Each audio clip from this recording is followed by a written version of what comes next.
Halo co-friend, pada video kali ini kita akan membahas soal yang berkaitan dengan materi kesetimbangan kimia. Pada soal kita diberikan reaksi kesetimbangan 2NH3 menjadi N2 ditambah 3H2. Untuk reaksi ini terdapat kekurangan karena seharusnya terdapat tanda panah bolak-balik setelah penulisan zat 2NH3. Dan pada soal diketahui 1 mol gas NH3 terdisosiasi 50%. Dan tekanan di dalam ruang tersebut adalah 3 atm. Kita disuruh menentukan nilai Kp pada saat itu. Nah, Kp itu merupakan tetapan kesetimbangan tekanan yang hanya mengacu pada zat yang berfasa gas saja. Pertama, kita buat terlebih dahulu persamaan reaksinya, yaitu 2NH3 menjadi N2 ditambah 3H2. Kemudian kita buat mula-mula reaksi setimbang. Pada keadaan mula-mula terdapat 1 mol gas NH3, dan pada soal gas NH3 terdisosiasi 50%, sehingga 50% dari 1 mol adalah 0,5 mol, sehingga pada keadaan bereaksinya, mol NH3 adalah 0,5 mol, atau akan berkurang sebanyak 0,5 mol, karena terdisosiasi 50%.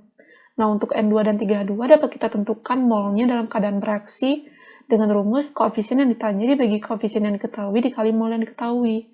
Untuk N2, koefisien yang ditanyanya adalah 1, koefisien yang diketahuinya adalah 2, dan mol yang diketahui adalah 0,5 mol, sehingga kita dapatkan mol N2 adalah 0,25 mol. Untuk mol H2 adalah dengan cara yang sama 0,75 mol, dan saat pada ruas kanan akan bertambah dan saat pada ruas kiri akan berkurang, karena pada soal diketahui gas NH3 yang terdisosiasi, sehingga dapat kita simpulkan kesetimbangan akan cenderung bergeser ke kanan, sehingga untuk reaktan kita kurangi, untuk produk kita tambahkan, sehingga mol NH3 dalam keadaan setimbang adalah 0,5 mol, mol N2 adalah 0,25 mol, dan mol H2 adalah 0,75 mol. Kemudian karena semua zat berfasa gas, maka dapat kita tentukan mol total untuk semua zat pada keadaan setimbang adalah 0,5 ditambah 0,25 ditambah 0,75 sama dengan 1,5 mol. Karena semua zat berfasa gas, sehingga untuk nilai Kp-nya kita menggunakan semua zat, karena Kp itu hanya mengacu pada zat yang berfasa gas saja. Karena mol total yang telah kita dapatkan, kita dapat tentukan tekanan parsial NH3-nya dengan rumus mol NH3 dibagi mol total dikali P total.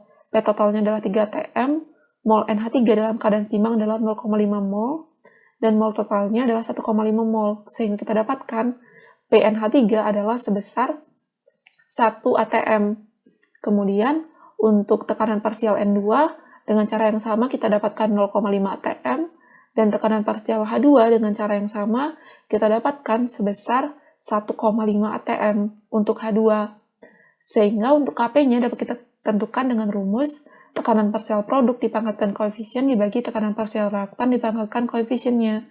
Kita masukkan tekanan parsial untuk masing-masing zat sesuai yang telah kita hitung sebelumnya, sehingga kita dapatkan nilai Kp atau tetapan kesetimbangan tekanannya adalah 1,6875 atm pangkat 2. Jadi dapat kita simpulkan nilai Kp adalah 1,6875. Sekian dulu ya co-friend, sampai jumpa di soal berikutnya.